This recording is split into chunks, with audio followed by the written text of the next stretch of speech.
Cette journée thématique de Grande Tortonne dédiée aux finances en matière de santé et finances hospitalières s'inscrit particulièrement dans une actualité où, dès la semaine prochaine, sera examiné au Parlement le projet de loi de financement de la sécurité sociale pour 2024. C'est d'autant plus important car il ne faut pas se dire que la page de la santé est tournée, parce que nous sommes, et nous l'espérons, en sortie, bien sûr, de crise sanitaire. Mais pour autant, il faut bien avoir à l'esprit les enseignements que nous apporte cette crise et cette pandémie. Tout d'abord, dire qu'il faut absolument, eu égard le contexte économique, préserver la place et le rôle de l'hôpital public.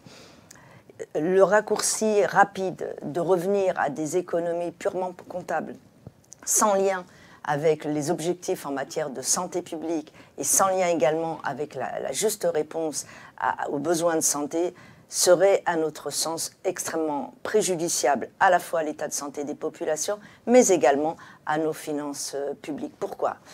Parce que les établissements publics, qu'il s'agisse des CHU ou encore des centres hospitaliers, vont probablement connaître un doublement de leur déficit au regard de la situation de 2019, déficit qui devrait être de l'ordre de 1 milliard alors qu'il était de 500 millions.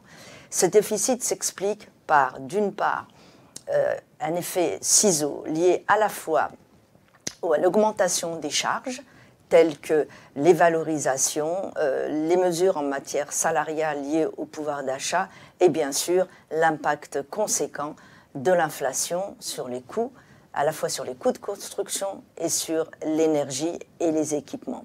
Et s'explique d'autre part par une activité hospitalière et particulièrement en hospitalisation complète qui n'est pas revenue au niveau de 2019, malgré un léger frémissement et une augmentation à hauteur de 1% entre 2023 et 2022.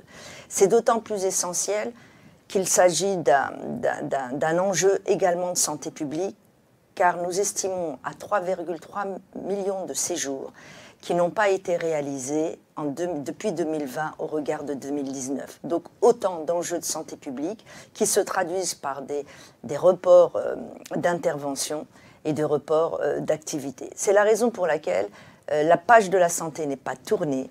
Et donc dans le cadre du PLFSS 2024, il faut absolument que l'inflation soit financée pour les hôpitaux publics. Le montant estimé est de l'ordre de 1 milliard.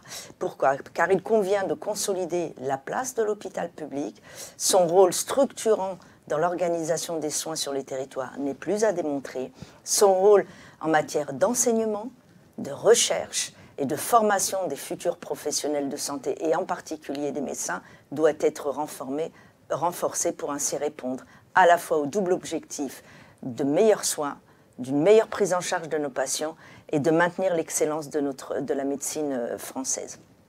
Pour ce faire, et afin de sortir de cette logique comptable qui consiste à faire des économies sans lien avec les enjeux de santé publique, la FHF demande une loi de programmation à 5 ans, à l'instar de ce qui existe dans la défense, pour définir les objectifs en matière de santé, les besoins à assurer en matière de santé publique, les moyens à y consacrer et les indicateurs d'évaluation afin de s'assurer que partout sur les territoires, nous maintenons en santé et en bonne santé l'ensemble de nos concitoyens.